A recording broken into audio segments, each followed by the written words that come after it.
नमस्कार साथियों आज का वीडियो एसएससी जीडी एग्जाम 2025 के सिलेबस को देखते हुए जीके जीएस के महत्वपूर्ण प्रश्नों पर आधारित है। जी हाँ, प्रीवियस ईयर्स में आए हुए प्रश्नों पर आधारित आज का वीडियो है और मेरे ख्याल से आप तैयार होंगे मेरे साथ प्रश्नों को करने के लिए। जी हाँ, आज का video RRB, NTPC, group D, SSC GD, RPF, किसी प्रकार का कोई भी एग्जाम हो, हर एग्जाम के लिए जीके जीएस के जो भी क्वेश्चन इसमें हमने लिए हैं ये बहुत ही महत्वपूर्ण है क्योंकि सिलेक्टेड क्वेश्चन है। सारे एग्जाम को ध्यान में रखते हुए वीडियो को तैयार किया गया है, प्रिपेयर किया गया है। ऐसा मत सोचिएगा कि ये प्रश्न केवल एसएससी जीडी के लिए ही महत्वपूर्ण है, हर एग्जाम के लिए आपके लिए महत्वपूर्ण है। तो आप तैयार हैं ना मेरे साथ प्रश्नों को करने के लिए? चलिए ज्यादा समय न लेते हुए प्रश्नों का सिलसिला शुरू करते हैं और मेरे साथ साथ आप भी आंसर करते चलिए। ठीक है, तो तैयारी आपकी मजबूत होती चलेगी और पता भी चलेगा कि आप का स्तर क्या है, आपका लेवल क्या है, कितनी तैयारी आपने की है अभी तक। ठीक है, पहला क्वेश्चन है कि मैडम सर पुस्तक के लेखक का नाम क्या है? Madam sir. ठीक है, देखिए थोड़ा सा जो क्वेश्चन अजीब होते हैं ना, जैसे मैडम सर ना, थोड़ा सा नाम अजीब है ना। हा? तो इस टाइप के क्वेश्चन एग्जाम में जरूर से आते हैं। मैडम सर पुस्तक के लेखक का नाम क्या है? कौन है इसके लेखक? शशि थरूर है, मंजरी जरूरा है, मंजरी चतुर्वेदी है या कोई नहीं है? तो इसका जो राइट आंसर है आपको बता दूं मैं, ऑप्शन नंबर बी। जी हाँ, ऑप्शन नंबर बी, मंजरी जरूहर। मंजरी जरूहर कौन है भैया? मंजरी जरूहर जो है ये बिहार की पहली महिला आईपीएस अधिकारी हैं। ठीक है, कौन है मंजरी जरूहर? ये बिहार की पहली महिला आईपीएस अधिकारी हैं। इनकी ये आत्मकथा है, मैडम सर। ठीक है, आइए अगला प्रश्न देखते हैं।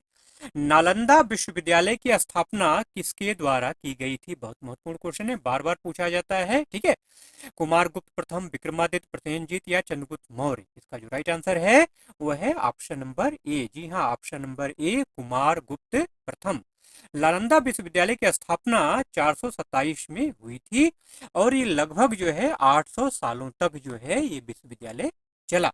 ठीक है, अगला प्रश्न है कि गणगौर त्योहार में किस देवी की पूजा की जाती है? सरस्वती की, पार्वती की, काली की या लक्ष्मी की? ठीक है, इसका जो राइट आंसर है वो है पार्वती, जिनको हम क्या कहते हैं? गौरी भी कहते हैं, गौरी माँ। हाँ, माँ गौरी। तो गणगौर त्योहार में माता गौरी की पूजा की जाती है, माता पार्वती की पूजा की जाती है। अगला प्रश्न है कि खेलो इंडिया यूथ गेम्स 2023 की विजेता टीम कौन सी है? ठीक है, मध्य प्रदेश, गुजरात, महाराष्ट्र या उत्तराखंड? इसका जो राइट आंसर है वो है ऑप्शन नंबर सी। जी हाँ, महाराष्ट्र। ठीक है, खेलो इंडिया यूथ गेम 2023 विजेता टीम कौन सी है? महाराष्ट्र है। अब यहाँ पे एक क्वेश्चन आपसे एक और पूछा जा सकता है कि महाराष्ट्र ने टोटल कितने मेडल जीत करके स्थान हासिल किया? तो 26 मेडल। जी हाँ, 26 मेडल। 26 मेडल महाराष्ट्र ने अपने नाम किया और 2023 खेलो इंडिया यूथ गेम्स की विजेता टीम रही महाराष्ट्र। ठीक है, अगला प्रश्न है कि लक्षद्वीप के वर्तमान उपराज्यपाल कौन है? देखिए, राज्यपाल और उपराज्यपाल से संबंधित क्वेश्चन निश्चित तौर पे आता है। ठीक है, तो जो ऑप्शन आपका दिया हुआ है, श्री शिवराज सिंह चौहान, श्री प्रफुल्ल पटेल, श्री मनोज सिन्हा, श्री विनय कुमार सक्सेना। मेरे साथ आप प्रश्नों का आंसर कर रहे हैं ना? तो शिवराज सिंह चौहान कौन है? ये तो आपको पता ही है। वर्तमान में कौन है? पहले ये आपके एमपी के मुख्यमंत्री थे, वर्तमान में कौन है? कृषि मंत्री हैं, आपको पता ही होगा। तो ऑप्शन नंबर जो इसका बी है, जी हाँ, ऑप्शन नंबर बी इसका राइट आंसर है। कौन है? प्रफुल्ल पटेल। लक्षद्वीप के वर्तमान उपराज्यपाल कौन है? श्री प्रफुल्ल पटेल। मनोज सिन्हा कहाँ हैं, कहाँ के हैं? जम्मू कश्मीर के हैं। विनय कुमार सक्सेना, फिर आपको पता ही होगा कहाँ के हैं? दिल्ली के हैं। ठीक है, हाँ, क्लियर हो गई बात। तो ऑप्शन नंबर जो आपका कौन सा, बी, बी इसका राइट आंसर है।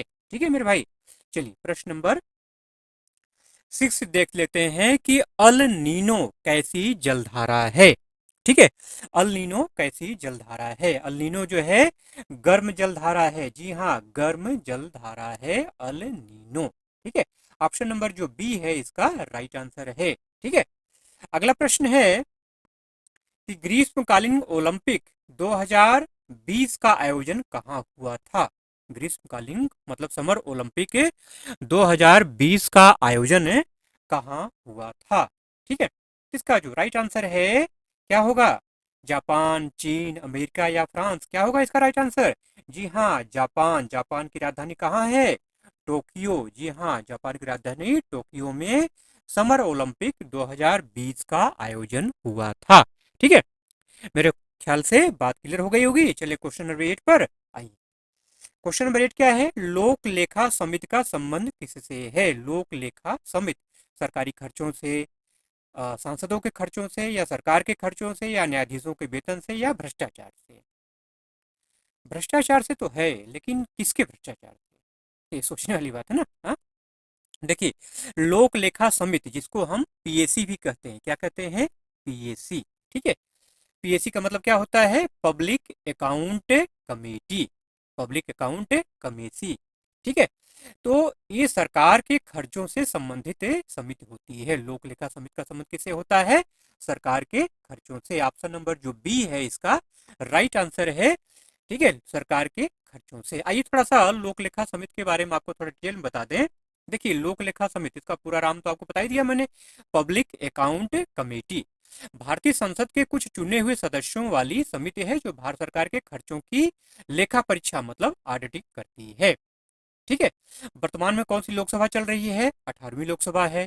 विपक्षी नेता कौन है? राहुल गांधी है, जो सबसे बड़ी विपक्षी पार्टी होने के नाते भारतीय राष्ट्रीय कांग्रेस को पीएससी का नेतृत्व करने की जिम्मेदारी दी गई है। ठीक है, मतलब पीएससी का नेतृत्व कौन करता है? जो सबसे बड़ी विपक्षी पार्टी होती है। ठीक है, वहीं ठीक है, मतलब अगस्त 2024 से वर्तमान पीएससी का नेतृत्व केसी वेणुगोपाल कर रहे हैं। ठीक है, कहने का मतलब 18वीं जो लोकसभा है इसमें विपक्षी नेता कौन है? राहुल गांधी है ना। हा?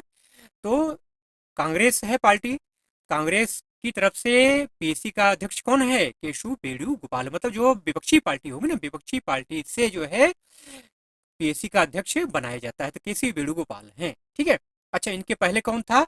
अजित रंजन चौधरी थे। ठीक है, इसके पहले जब कांग्रेस थी तो बहुमत में मतलब विपक्षी, वो विपक्ष में बैठने लायक नहीं थी, तो कोई उसमें विपक्ष का नेता था नहीं, तो अधीर रंजन चौधरी जो है उसमें पीएससी के अध्यक्ष थे। आईएनसी के नेता उसमें अधीर रंजन चौधरी थे। ठीक है, वर्तमान में कौन है? राहुल गांधी हैं।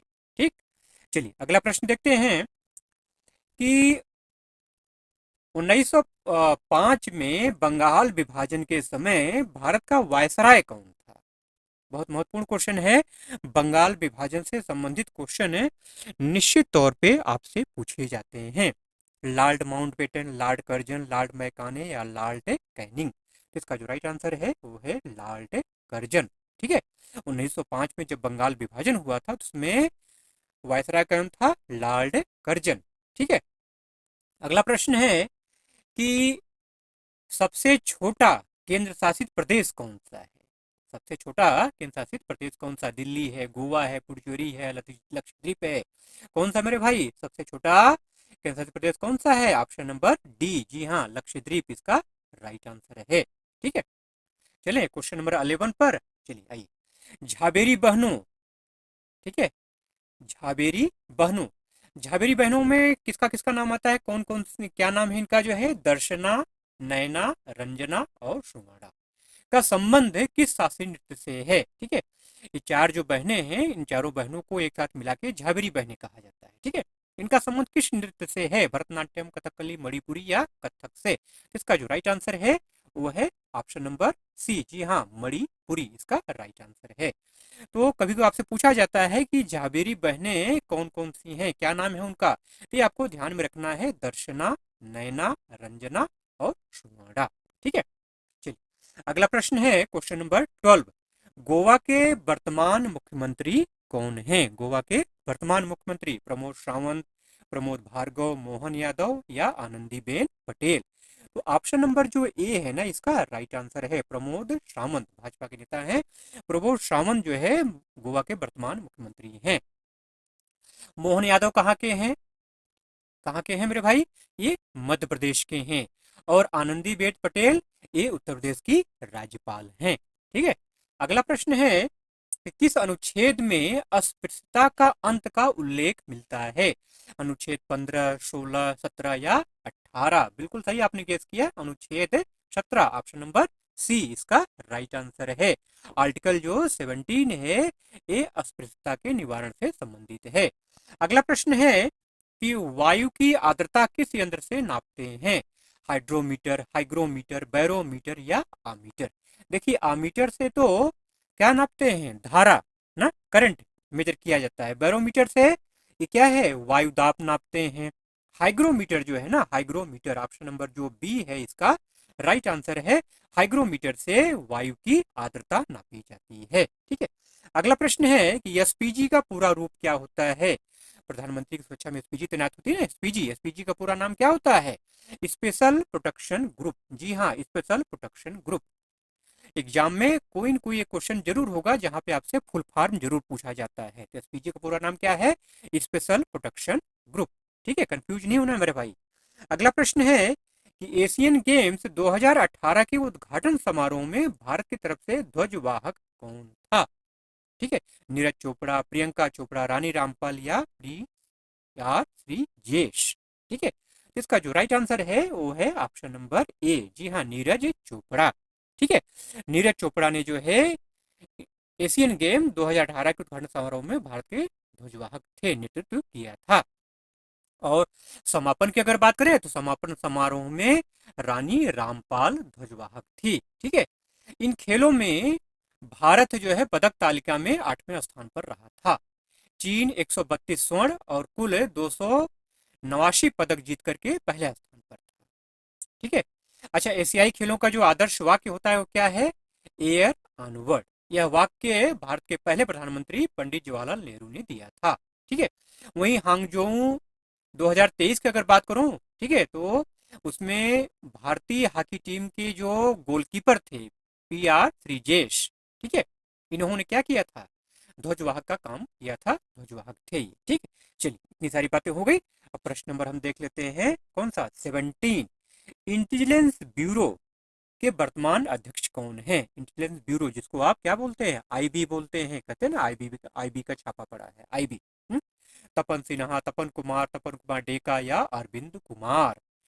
तपन कुमार डेका। जी हाँ, ऑप्शन नंबर जो सी है इसका राइट आंसर है, कंफ्यूज नहीं होना है। तपन कुमार डेका के पहले अरविंद कुमार थे, वर्तमान में कौन है? तपन कुमार डेका। ठीक है, इंटेलिजेंस ब्यूरो जिसको आप आईबी कहते हैं, ये होम मिनिस्ट्री के तहत कार्य करता है, गृह मंत्रालय के तहत अधीन जो है भारतीय आंतरिक सुरक्षा और प्रति खुफिया एजेंसी है। इसकी स्थापना 1887 में हुई थी। अगला प्रश्न है कि तमिलनाडु का लोक नृत्य कौन सा है? कुम्मी, कथकली, मोहिनीअट्टम या झूमर? इसका जो राइट आंसर है वो है ऑप्शन नंबर ए। जी हाँ, कुम्मी जो है ये क्या है? तमिलनाडु का लोक नृत्य है। कथकली और मोहिनीअट्टम की अगर बात करूं तो केरल का क्या है? शास्त्रीय नृत्य है मेरे भाई, कंफ्यूज नहीं होना है। और झूमर कहाँ का है? झूमर जो है ये बिहार का है। ठीक है, हाँ?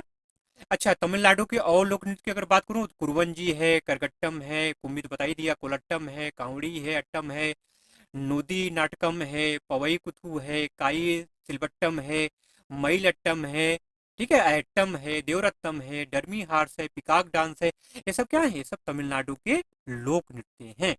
ठीक है, अगला प्रश्न है कि मानव विकास सूचकांक 2022 के अनुसार भारत का स्थान क्या है?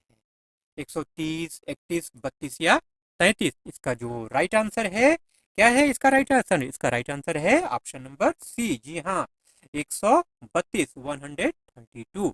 ठीक है, HDI ह्यूमन इंडेक्स जो है उसमें भारत का स्थान क्या है? वो 132 है 2022 के अनुसार। आज का लास्ट क्वेश्चन है कि पाटलिपुत्र से पहले मगध साम्राज्य की राजधानी कहाँ थी? मगध साम्राज्य की राजधानी पाटलिपुत्र से पहले कहाँ थी? राजगढ़, राजगृह, काशी या मगध? इसका जो राइट आंसर है वो है राजगृह। जी हाँ, ऑप्शन नंबर जो बी है इसका राइट आंसर है। राजगृह जो है ये पाटलिपुत्र से पहले मगध साम्राज्य की क्या थी? राजधानी थी।